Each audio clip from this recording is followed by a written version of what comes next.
que tienes preparado para nosotros a través de tu palabra. Dios mío y Señor mío, ¿a quién iremos si solo tú tienes palabras de vida eterna? Guíanos, Señor. Concédenos también en tu gracia no solamente ser oidores sino hacedores de tu palabra, en el precioso nombre de Cristo Jesús. Amén. Decimos amén, hermanos. Gloria al Señor. Abramos la Biblia, hermanos, en la carta del apóstol San Pablo a los Romanos. Ya estamos por terminar una porción muy importante y ha sido de bendición, hermanos, para nuestras vidas esta carta del apóstol San Pablo. Capítulo número 15. Hace unos 15 días habíamos ya comenzado el capítulo número 14 y avanzamos a los primeros versículos del capítulo 15. Hace 8 días hicimos un paréntesis para también, hermanos, hablar de un tema importante del cual a veces el creyente, hermanos, no considera todos los días. Tal vez lo considera de manera circunstancial, pero no todos los días. ¿Y cuál es? ¿A dónde despertamos después que morimos? Inmediatamente, ¿a dónde vamos? ¿Qué pasa con nosotros inmediatamente después de morir? Así que eso fue un tema maravilloso. Amén. Y nosotros tenemos esperanza. Capítulo 15 y vamos a tratar, hermanos, de avanzar. ¿Lo tenemos? Recuerde que estamos en el tema el amor es el objetivo. ¿Cuál es el tema? Amén. O viceversa, el objetivo es el amor. Verso 1, así que los que somos fuertes debemos soportar las flaquezas de los débiles y no agradarnos a nosotros mismos. Amén, hermanos. En el contexto del capítulo 14, Pablo habló acerca de ciertas costumbres y hábitos.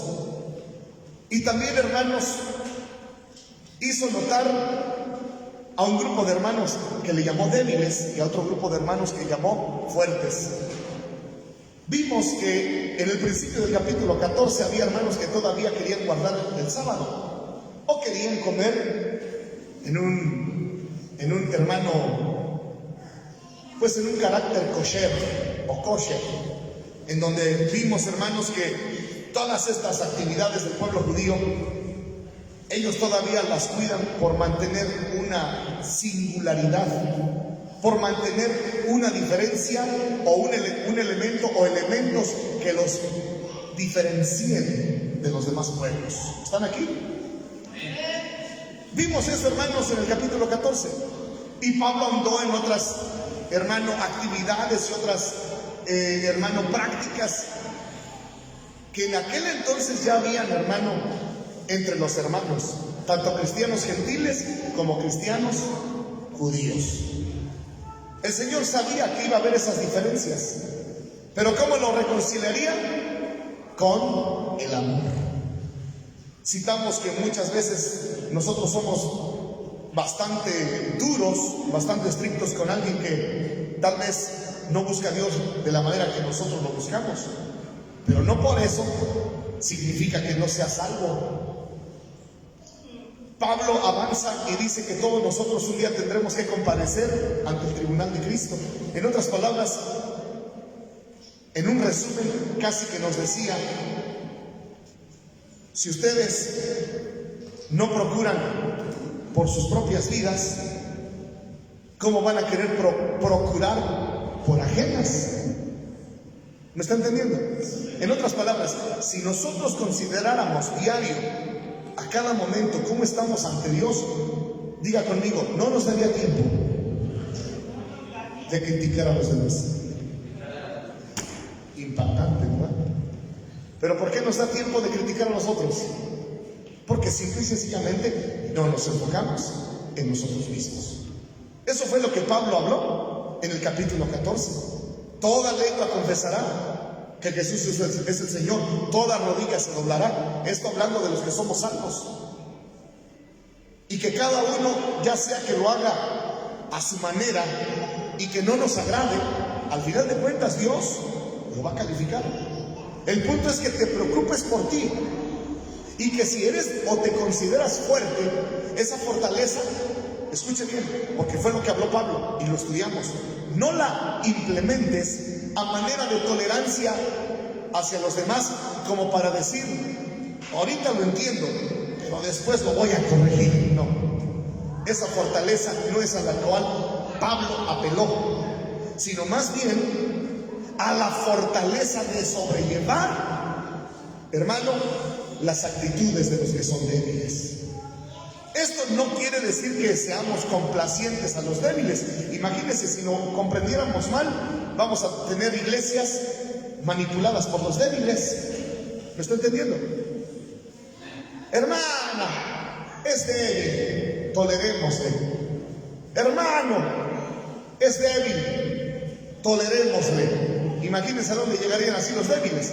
Los débiles llegarían a gobernar la congregación. De sus caprichos, sus altibajos, sus desveles, sus deslizamientos, sus ambigüedades.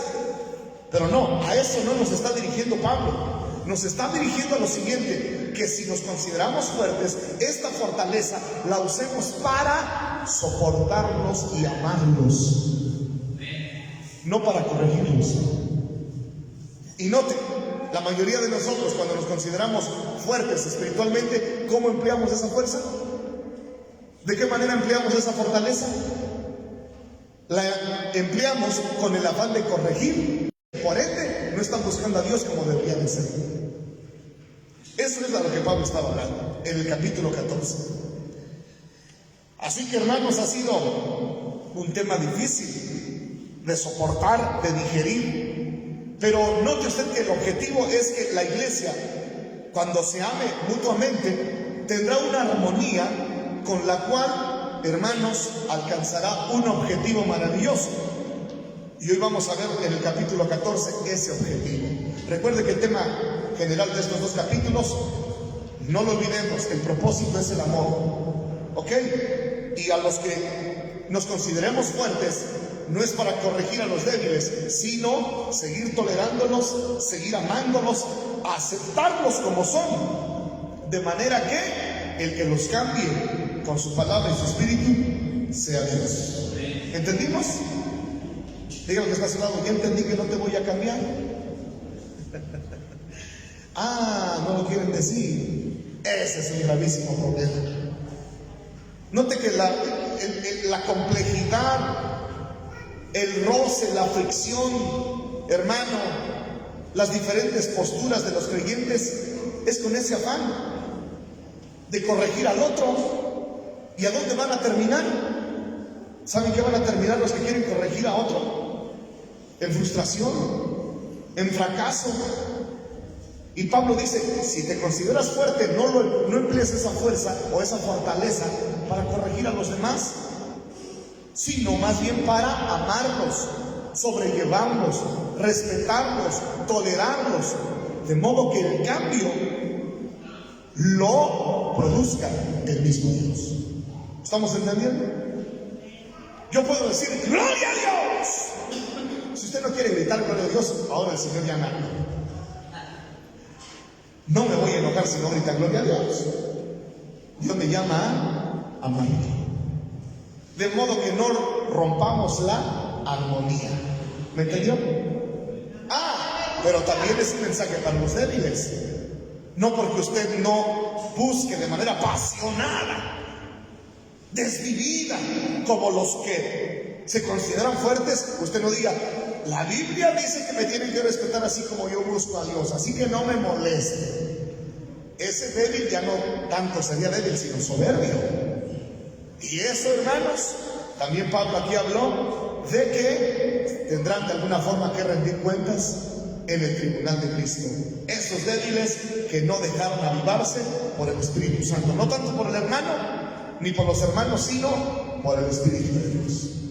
Pero el punto es que aquí, hermanos, ¿están de acuerdo que ya reconcilió muchos problemas entre nosotros esto?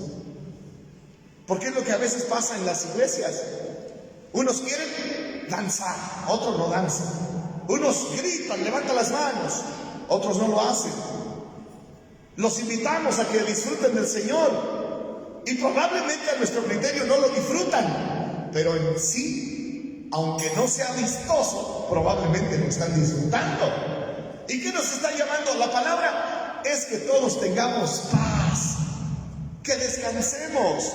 Nuestro objetivo, hermanos, no es, como ya citamos, cambiarnos a nosotros mismos, sino amarnos, tolerarnos, sobrellevarnos con la diversidad de caracteres que hay entre la iglesia, de modo que no se interrumpa la armonía, porque esta armonía tendrá un objetivo, y una vez se lo voy a decir. El objetivo es que alabemos a Dios en una manera maravillosa.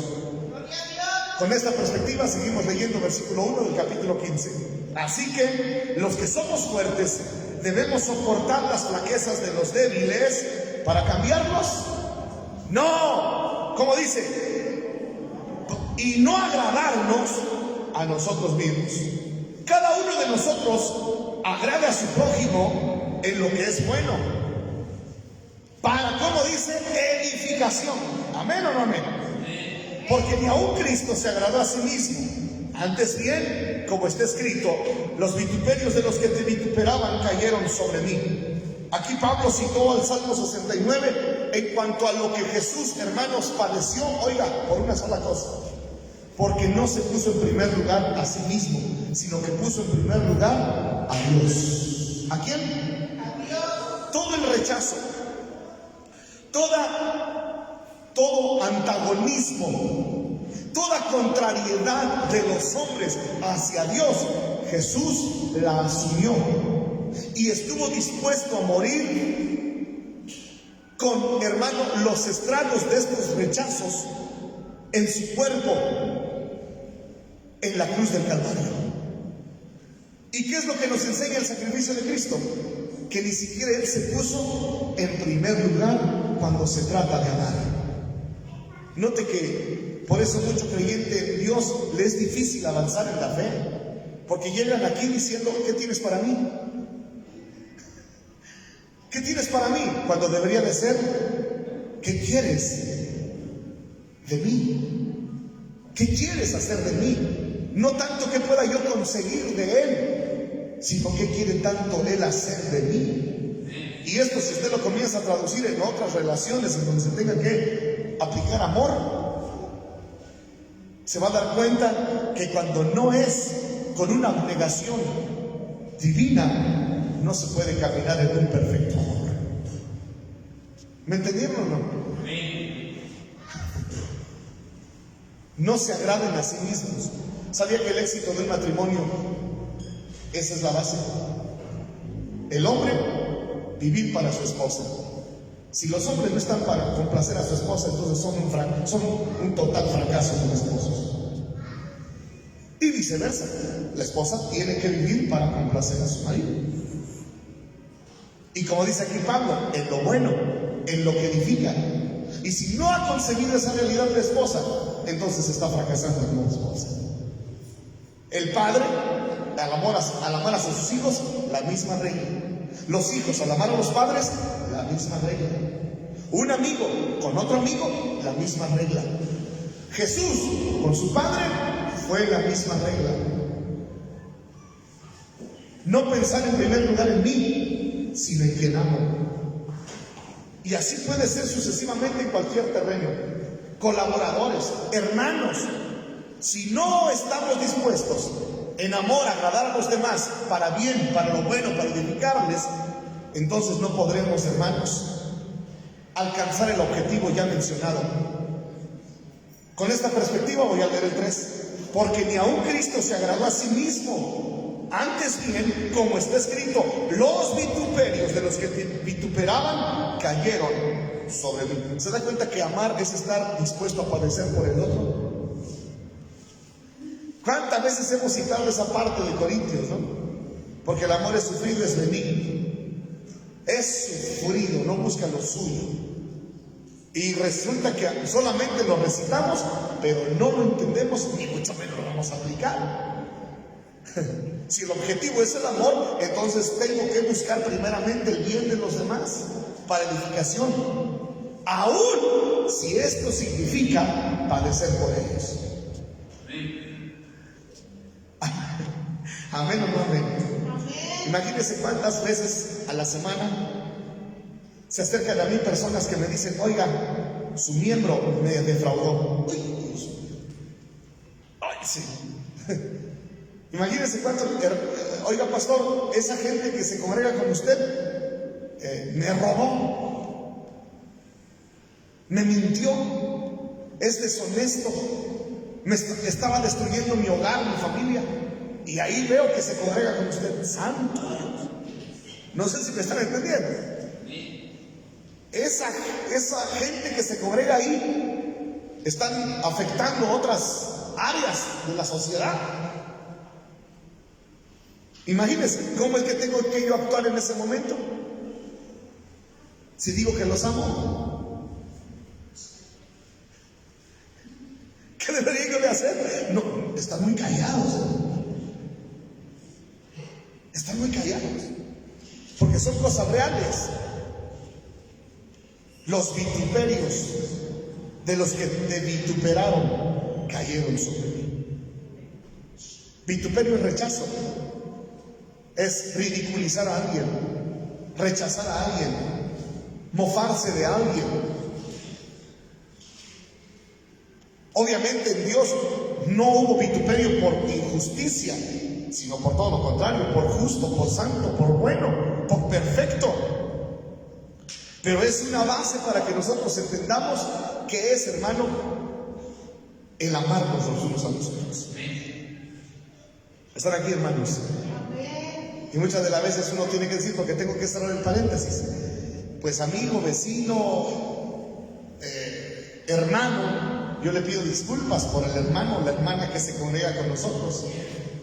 En este lugar no vienen por buenos, vienen por malos. Y el proceso de su cambio no se ha terminado.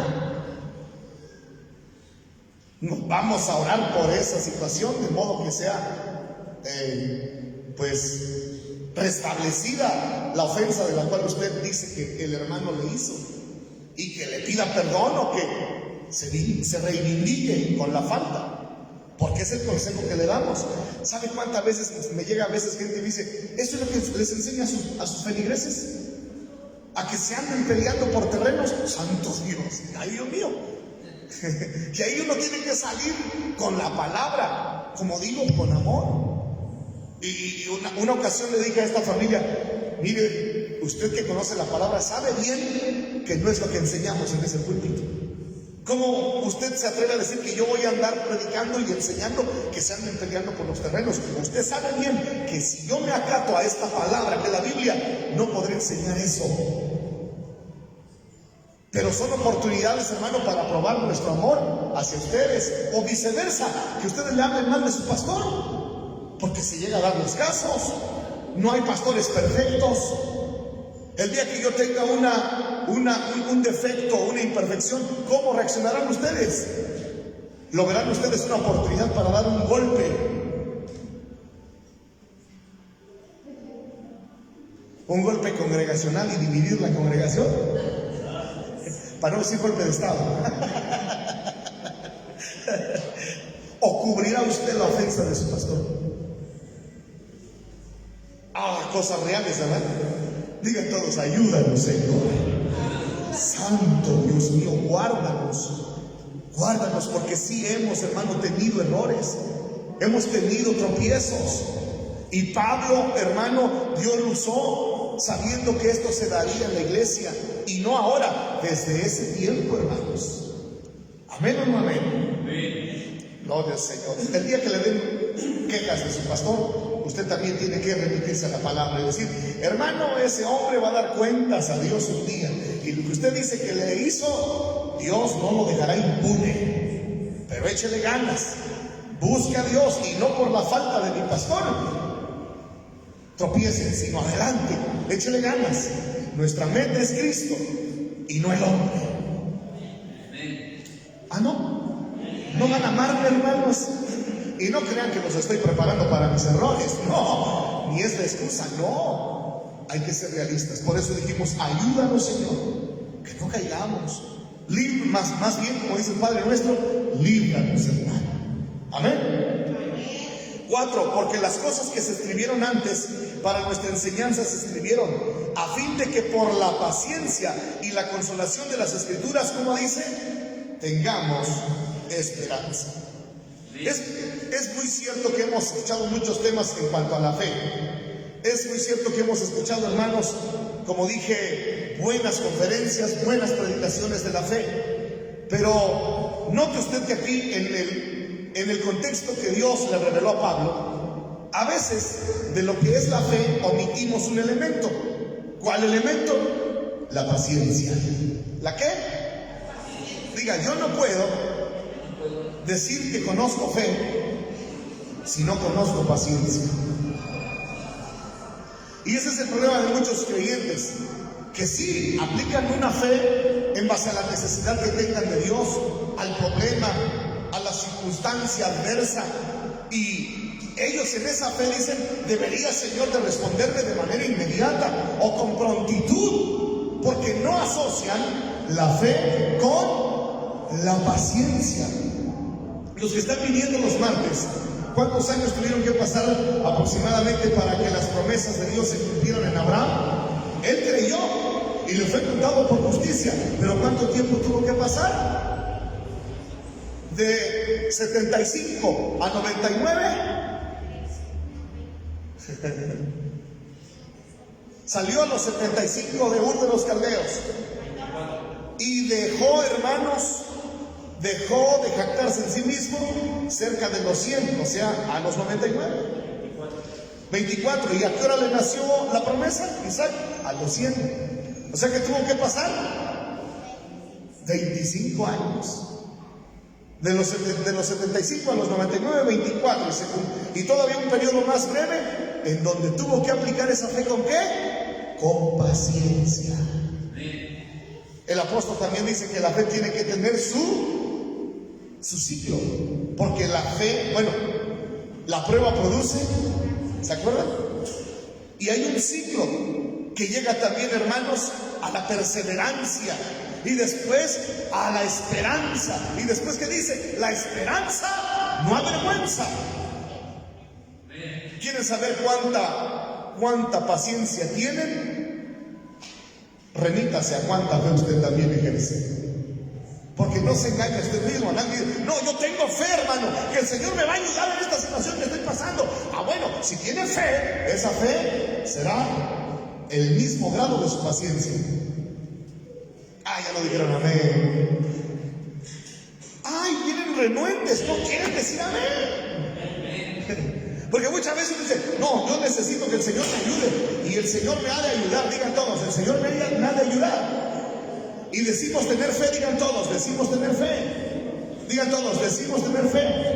Y cuando decimos que tenemos fe y proclamamos que el Señor nos ha de ayudar, lo estamos asociando, digan todos, lo asociamos con que nos ayude en esa misma semana.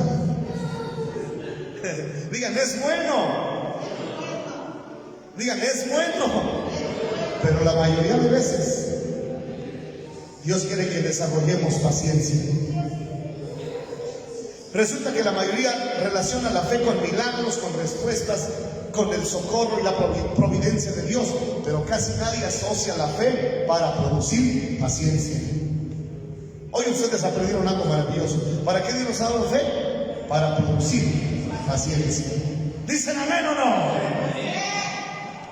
¿Amén o no? Y pudiésemos citar más ejemplos, no solo a Abraham, un José.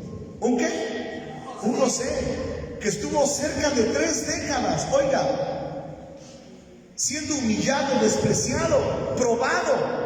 Pero su fe estuvo asociado con una paciencia que de una manera extraordinaria, el primer paso que dio, oiga, el primer paso que dio fuera de la cárcel, el primer paso lo llevó al palacio. ¡Santo Dios! Exactamente. No sé si está entendiendo. Cuando hay una fe conjugada con una paciencia que agradan a Dios, hasta un solo paso te lleva a lugares que nunca te imaginaste. Sí han escuchado la historia de José, ¿no? Cuando interpretó los sueños del copero y del panadero, ¿se acuerdan? ¿Amén o no amén?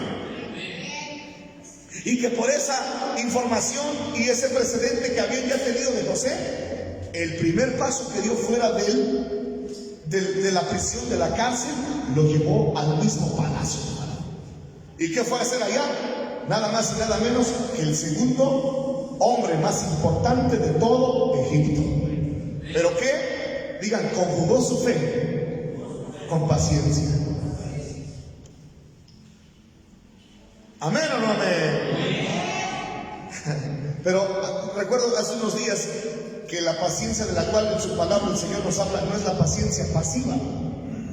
No es la paciencia pasiva, porque hay una paciencia pasiva, a la cual Él nos llama es una paciencia activa. Le doy un ejemplo.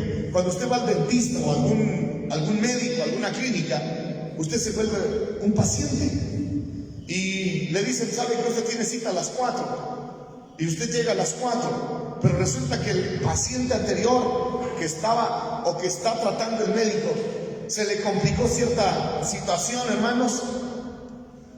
¿A qué lo llaman a usted? ¿A hacer qué? Pues lo que llegó a hacer en el consultorio, un paciente. ¿Y qué es lo que hace? Se sienta, mira la tele, lee una revista o se pone a chatear en su celular. Esa es una paciencia pasiva, en donde solo usted está sentado esperando su turno. Pero hay otra paciencia activa, una paciencia activa.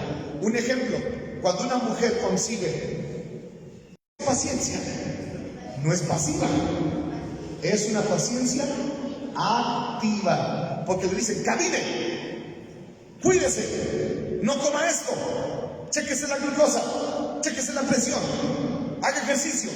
Y estamos a vísperas de que nazca el bebé, haga más ejercicio para que no le cueste, porque ahora queremos que todos los bebés vengan por parto natural, santo Dios. Y la ponen a ser paciente, pero de manera activa. ¿Ya entendió? ¿Qué fe tiene usted conjugada con la paciencia? ¿La paciencia activa o la paciencia pasiva? No quieren contestar. Yo creo que todos tienen la pasiva. Y esa no tiene armonía con la fe. No son compatibles. La fe que Dios nos ha dado es compatible con la paciencia activa. ¿Amén? ¿Y cuál es lo que nos está enseñando? Tolerar a los débiles, edificarlos, amarlos, sobrellevarlos.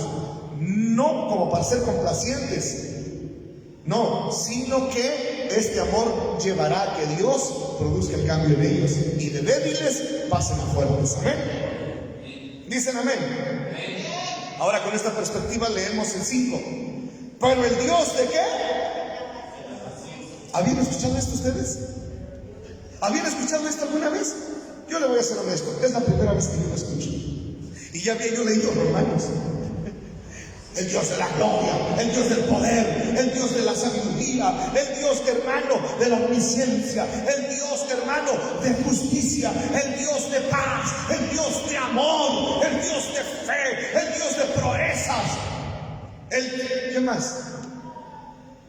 El Dios de mi victoria, el Dios de mi esperanza. Pero note ¿qué dice? Si alguien vive una auténtica paciencia, es considerado alguien que conoce a Dios.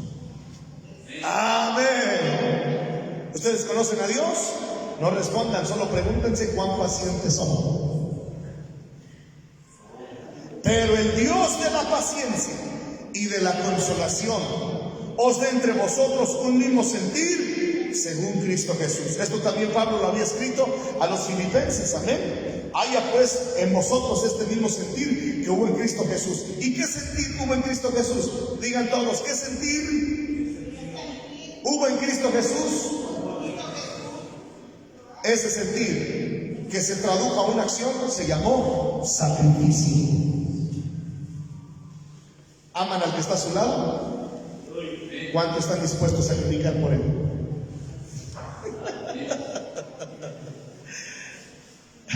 Están muy callados. Vamos a hacer una práctica de esta palabra que hemos avanzado, ¿les parece? Dígale al que está a su lado, la palabra me está golpeando, me está impactando. Comienzo, bueno, le digo aquí a mi hermanita que está, comienzo por decirle lo siguiente: la acepto tal cual es. ¿Y los demás por qué no se andan diciendo eso? Otra vez, la palabra del Señor me está impactando. Y hermana, la acepto tal cual es. ¿Usted me acepta tal cual es? Gracias. ¿Sabía usted que por el simple hecho de que usted le diga esas palabras a alguien que está a su lado, ya lo liberó? Porque muchos hoy están siendo reos de prisiones satánicas, demoníacas, por el rechazo. Porque hasta hoy no pueden superar de que un día en la vida no los aceptaron tal cual son. Y ese es un problema de los congregantes religiosos y legalistas, que bien podemos, hermanos, oiga bien, bien podemos rechazar a un hombre que entrara aquí con fachas, hermano, extrañas. Es más, yo creo que si viéramos entrar en esta puerta a un hombre alcoholizado, todos estuviéramos mirándolo a ver si no hace desmanes. No lo toleraríamos tan fácilmente. Pero ¿a quiénes hemos tolerado? A los mentirosos, a los fornicarios, a los adúlteros, a los hipócritas. Porque esos, su pecado no se les nota, pero el borrachito sí se le nota su pecado. ¿Está entendiendo? A quienes hemos aceptado y a quienes hemos rechazado. Pero ¿cuál es la reconciliación que hoy nos da la Biblia? Acepte a todos, cual sea que estén y como estén. El cambio lo hará Cristo. ¿No dijeron amén? Yo recuerdo hace unos años que si unas personas venían unas damas venían con pantalón, no entraban. Fíjese hasta dónde llegó el legalismo y la religiosidad de rechazar a ciertas personas y aceptar a las peores.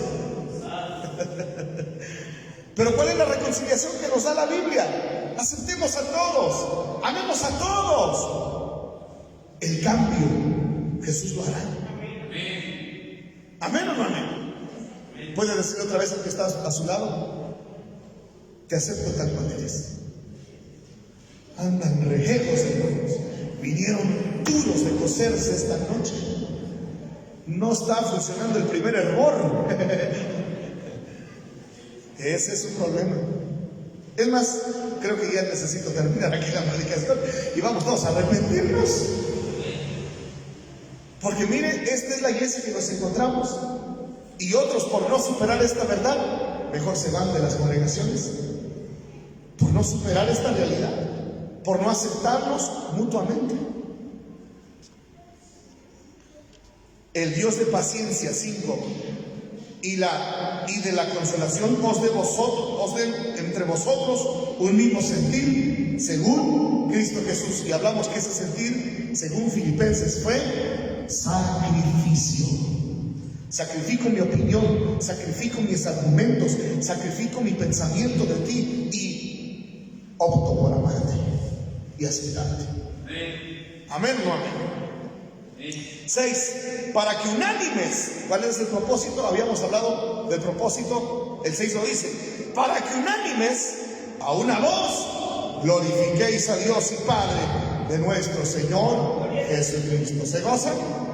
Amén. Note que el propósito es alabar a Dios y ser aceptos en la forma en que lo estemos haciendo, para gloria de Dios. Pues os digo que Cristo Jesús vino a ser siervo de la circuncisión para mostrar la verdad de Dios, para confirmar las promesas hechas a los padres. Del 7 nos dice algo profundo, que el Señor, hermanos, nos recibió de una manera extraordinaria. Y ahora Pablo nos remite a ese mismo ejemplo. Acéptense a ustedes mismos, así como Cristo a nosotros nos recibió. Y no es que suene yo repetitivo, sino voy a ser todavía más explícito. Cuando Cristo nos recibió, ¿nos puso condiciones? ¿Nos puso condiciones? Te amo si olieras un poco bien. Yo te amara si hablaras menos vulgar.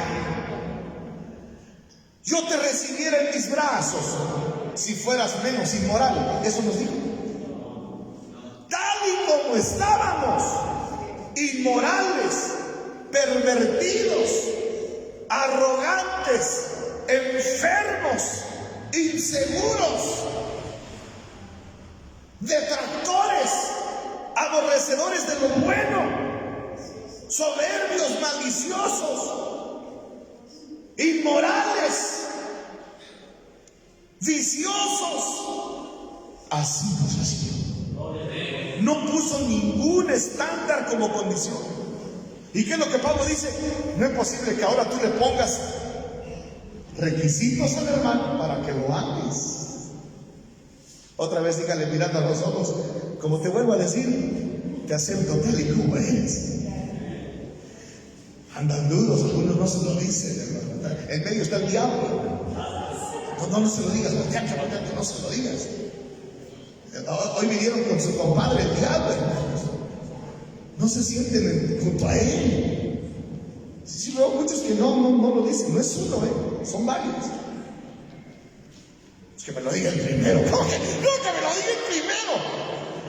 Entonces, ¿qué está sacrificando? Ayuda. Digan todos, ayúdame, Señor. El Señor está hablando de manera tierna. Por tanto, recibidos los unos a los otros como también Cristo nos recibió, sin condiciones. Él no nos dijo nada, solo nos amó, para gloria de Dios. Pues os digo que Cristo Jesús vino a ser siervo de la circuncisión, para mostrar la verdad de Dios, para confirmar las promesas hechas a los padres. ¿Qué significa esto? Que Jesús vino, hermanos, conforme a lo que se le había prometido a los patriarcas. ¿Sabían ustedes que Dios, digan conmigo, Dios es un Dios de pactos? Ahora digan lo siguiente: nosotros como hombres no podemos tener ningún vínculo, ninguna relación con el Dios verdadero, al menos que haya un pacto de por medio. ¿Escuchó? Los judíos, dice Pablo también, y ya lo leímos desde el capítulo 9, ¿se acuerdan? Al 11, que a ellos le debemos la ley, los patriarcas. Hermanos, le debemos muchas cosas, el que hayan procurado cuidar las escrituras, la adopción. Citamos por lo menos 7 elementos que a ellos le debemos, y gloria a Dios por el bendito pueblo de Israel. Amén. Ellos fueron, hermanos, instrumentos del Señor y siguen siendo. Y ahora Pablo dice que Jesús vino en base al pacto que Dios había hecho con los padres, hablando de Abraham, Isaac, Jacob, en que Jesús vino siendo judío, a los de la circuncisión, porque Jesús fue circuncidado al 8º día, para que los judíos, hermano, vieran y comprobaran que lo que el Dios de la gloria les había prometido siglos atrás, ahora en Cristo se los estaba cumpliendo. ¿Amén o no amén? Últimamente el Señor está hablando de una manera muy enfática, y se lo voy a decir de esta manera. No sé cuánto impacta su mente, pero se lo voy a decir. El Señor va a estar usando a gentiles, creyentes, para predicarle a judíos aún no creyentes. ¿Y cómo lo haremos? No como lo predicamos a un gentil, sino como Pablo aquí nos enseña. ¿Sabe qué? Al gentil se le dice que porque estamos destituidos, hermanos de la gloria del Señor, es por una razón. ¿El por qué? Porque todos somos pecadores. Pero de esa manera no se le puede predicar a un judío.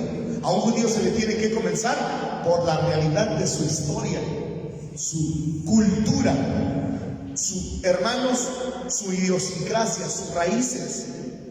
De esa manera, y sé, por eso dije no voy a ahondar mucho en esto, sé que muchos de los creyentes gentiles Dios estará usando para la conversión de muchos judíos que aún anhelan, hermanos, una relación verdadera con Dios. Ahora, ¿qué los unió a Dios, al pueblo judío? Los pactos que Dios hizo con Abraham, y que también ratificó allá en el monte Sinaí con Moisés y cerca de 3 millones de ellos. ¿Están aquí? Ahora, con nosotros dice más adelante que también tenemos una relación con Él a base de un pacto. Voy a leer nuevamente el 8 en adelante. Porque os digo que Cristo Jesús vino a ser siervo de la circuncisión para mostrar la verdad de Dios, para confirmar las promesas hechas a los padres. ¿De quién está hablando? Los judíos. Ahora el 9. Y para que los gentiles, nosotros, digan, glorifiquen a Dios por su misericordia, como está escrito: por tanto yo te confesaré entre los gentiles y cantaré a tu nombre. Y otra vez dice: alegraos, gentiles, con su pueblo. Nota que ahí nos une. ¿Gentiles y qué? Y su pueblo. Los judíos no se gozan. De dos pueblos hizo uno. Y otra vez dice: alegraos, gentiles, con su pueblo. Y otra vez: alabad al Señor todos los gentiles y magnificadle todos los pueblos. Y otra vez dice Isaías: estará la raíz de Isaí. ¿Quién es esta raíz de Isaí? Jesucristo. Y el que se levantara y él, vamos a leer nuevamente desde el 12. Y otra vez dice Isaías: estará la raíz de Isaí, y el que se levantará a regir los gentiles esperarán en él. ¿Cuál es el pacto que nos une al Dios de la gloria, al Dios Todopoderoso? Ese pacto se llama Jesucristo. Amén o no amén. Por la sangre de Cordero de Dios, usted y yo fuimos unidos al Padre. ¿Se goza? Oh, digan gloria a Dios. 13. Y el Dios de esperanza. Note que primero hablamos del Dios de la paciencia, ¿verdad? ¿Y ahora qué dice? Y el Dios de esperanza os llene de todo gozo y paz en el creer, para que abundéis en esperanza por el poder del Espíritu Santo. La palabra esperanza, hermanos, si algo implica, hermanos, de una manera espiritual y bíblica, es algo muy diferente a lo que hoy el mundo, hermanos, entiende por esperanza. Esperanza para el mundo es una definición vaga, abstracta. No se ponen de acuerdo en qué implica, hermanos, tener esperanza. De hecho, creo que también a veces en las congregaciones los predicadores hablamos más de estos tres elementos. Bueno, dice la Biblia que ha de permanecer, ¿cuál? La fe, la esperanza y el amor. Y hemos predicado muchos de estos elementos. Pero vamos a ser honestos, a veces predicamos más acerca de la fe y el amor y la esperanza. Pienso, y lo digo con toda honestidad y con cierta vergüenza, que cada que yo predico de esperanza es cuando tengo que predicar en un velorio o en un pues sí, sepelio. Y después, ¿qué no tenemos esperanza en otras áreas? Pareciera que la esperanza es algo que solo está, como dije, definido a cierta experiencia, y no es así. Note que en este curso de amarnos los unos a los otros, de sobrellevarnos, tolerarnos, se necesita también esperanza. Ahora, lo voy a decir de una vez. Esperanza bíblicamente significa lo siguiente: esperar todo lo bueno de parte de Dios. ¿Qué es esperanza? Esperar todo lo bueno de parte de Dios. ¿Se goza o no? ¿Se goza o no? Jeremías dice: porque yo sé los pensamientos que tengo acerca de vosotros, pensamientos de paz, de bien y no de mal, para daros el fin que esperáis. Eso es esperanza. Esperar toda clase de bien de parte de Dios. ¿Que no hay dinero? Esperanza, digan, Dios me va a hacer bien. ¿Que la salud está un poquito mal? Santo Dios, hermanos. Esperanza. Va a terminar bien. Que si hace unos días tuvimos que llorar la partida de un ser querido, todo es para bien. Todo es para bien. Los primeros días en que mi padre, hermanos, mi padre había partido, y los primeros días después de su partida, era algo angustioso, porque cuando recién parte un familiar, te visitan los amigos, los hermanos en Cristo, la familia, y te confortan. Algunos se toman hasta la delicadeza o la cortesía de quedarse 2-3 días más contigo, porque saben la experiencia que tendrás cuando todos ya se van y comienzas a regresar al hogar, en donde compartiste muchos momentos con ese ser querido, su habitación, su ropa, el lugar de la mesa en donde se sentaba, y comienza tu corazón nuevamente a estremecerse. Pero sabe, además de esa experiencia que yo tuve, bueno, yo le voy a ser honesto. ¿Puedo ser honesto y no me critican? ¿Me aman? Mi padre en sus últimos días que Dios le permitió, estuvo en una casa aquí pastoral, y había una forma en la que estaban las recámaras. Bueno, fue tan mortificante para mí que tuve que modificar las recámaras, de modo que no recordara yo su habitación, ni tampoco en dónde se encontraba su cama. Les estoy siendo honesto. Si no me aman allá ustedes. Fíjate que con qué corazón de pollo resultó el pasto. Que tuvo que cambiar hasta el... Les estoy siendo honesto. Pero no terminó ahí el asunto. Cuando el Señor comienza a ministrarme con su palabra, pude entender las palabras que Él dijo a sus discípulos en cuanto a esto. Conviene que yo me vaya. Yo sé que estaba hablando del Espíritu Santo y es un tema amplio, pero martilló poderosamente en mi corazón la palabra: conviene que yo me vaya. Hay momentos en que ciertas vidas de nuestros seres queridos que han amado a Dios, honrado y servido a Dios, es conveniente que vayan ya a casa. Es conveniente que ya se vayan a descansar. Yo no lo entendía en mi dolor. Pasa el tiempo y el Señor me confirma esa verdad. ¿Por qué? Porque para que se levantara, y no es jactancia, es gloria a Dios, su gracia, para que se levantara un Josué tuvo que partir un Moisés. Aunque no digan amén. Aunque no digan amén. Para que se levantara un Eliseo tuvo que partir un Elías. Para que se levantara un Timoteo, aunque tímido e inexperto, tuvo que partir un apóstol Pablo. Ahora puedo decir que la partida de mi padre fue para bien, porque consolidó a otras vidas. ¿Están entendiendo? No están entendiendo, ¿verdad? Ahora puedo ver esas experiencias con esperanza. Y yo le invito a que cuando tenga que vivirlo, tenga que esperanza. Aún de la partida de mi madre, de mi padre, de mi familiar, usted puede decir: sé que de esto Dios hará más bien y traerá mayores bienes a nuestras vidas.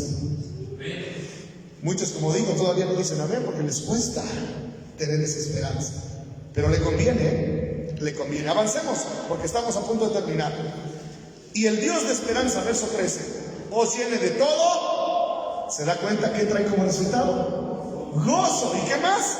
Y paz en el creer, para que abundéis en esperanza por el poder del Espíritu Santo. Pero estoy seguro de vosotros. Aquí en el 14 Pablo ya va a comenzar no a disculparse, sino a ser honesto y franco en cuanto a lo siguiente. Les va a dar a entender a los hermanos de Roma que todo lo que les escribió no fue porque fueran ignorantes, sino porque ya lo sabían, y que ahora solo era necesario recordarles lo que ya sabían para que ellos glorificaran a Dios. Dice verso 14: pero estoy seguro de vosotros, hermanos míos, de que por vosotros mismos estáis llenos de toda, ¿cómo dice? Estáis llenos de bondad, llenos de todo conocimiento, de tal manera que podéis amonestaros los unos a los otros. Mas os he escrito, hermanos, en parte con atrevimiento, como para haceros recordar por la gracia que de Dios me es dada. Eso significa su apostolado. Verso 16: por ser ministro de Jesucristo a los gentiles, ministrando el evangelio de Dios, para que los gentiles les sean ofrenda agradable, santificada por el Espíritu Santo. ¿Qué les está diciendo del 14 al 16? Que él escribió todas estas palabras no porque las ignoraran, sino porque él sabía que ya las conocían y que solo tenían que recordarlas para aplicarlas.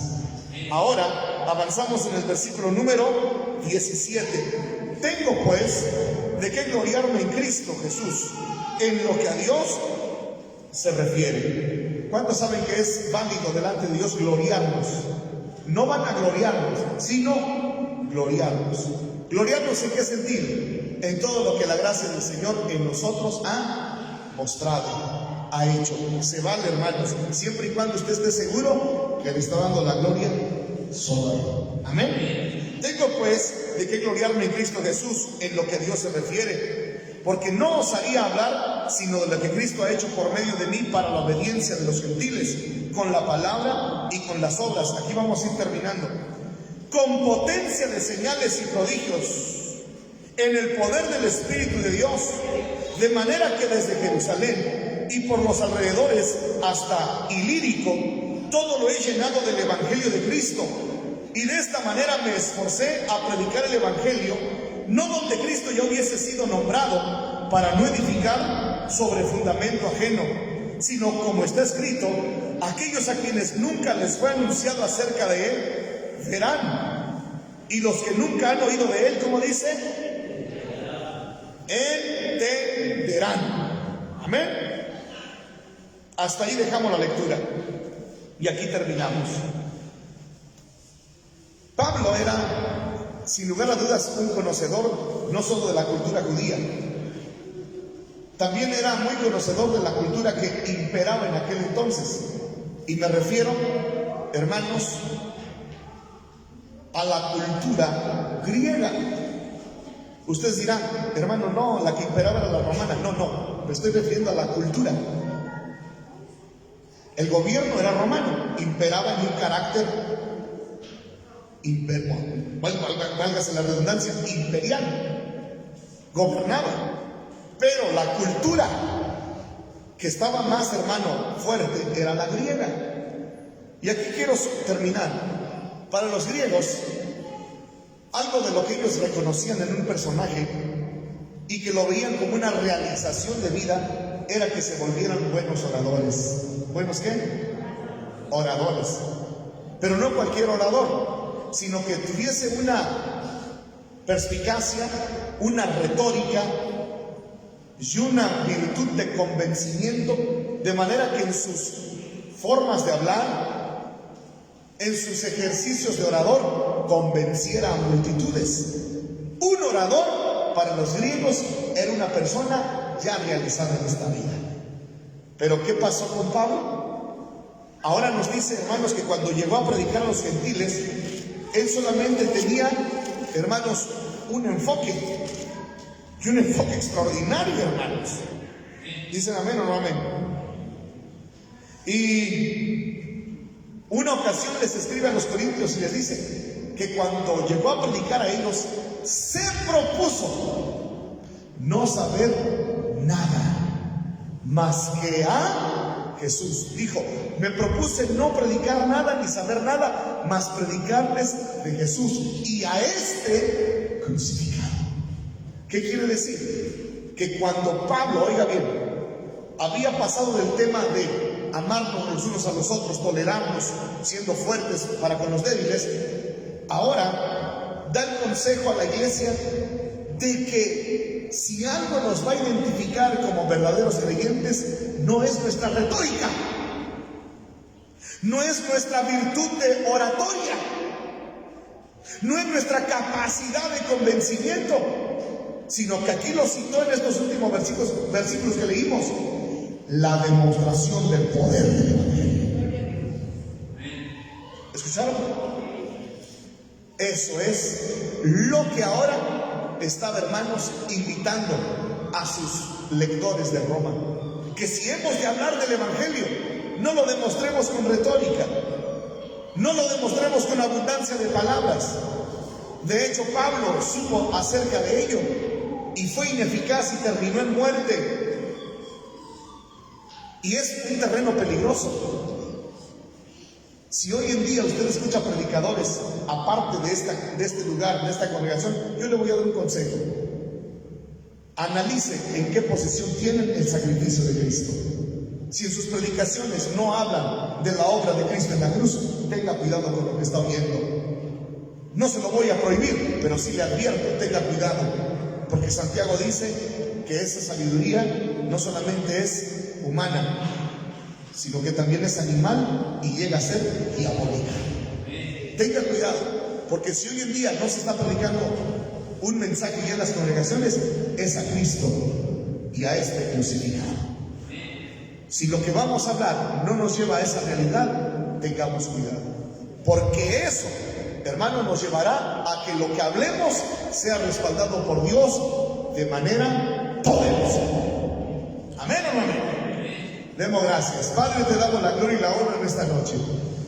Has hablado de una manera muy especial, enternecedora, clara, práctica a nuestra vida. Gracias por las familias que hoy escucharon tu consejo. Aplícalo, Señor, con tu buen espíritu ahora, de manera, Señor, real, viviente. Señor, tanto estamos necesitados de aceptarnos los unos a los otros, pues el no atender a tu consejo ha traído, Señor, destrucción, ha traído, Señor, separación. El enemigo ha encontrado esa brecha, esa fisura de el no aceptarnos tal como somos. Perdónanos, Señor, porque no vamos a jactarnos diciendo que no hemos cometido ese pecado. Ayúdanos y gracias porque nos estás conformando a tu imagen. Bendito seas por tu obra en la cruz, oh Dios, que nos enseñaste también a amar, oh Padre, de una manera abnegada, perfecta. Te damos la gloria en esta hora en el nombre de Jesús. Amén, amén y amén.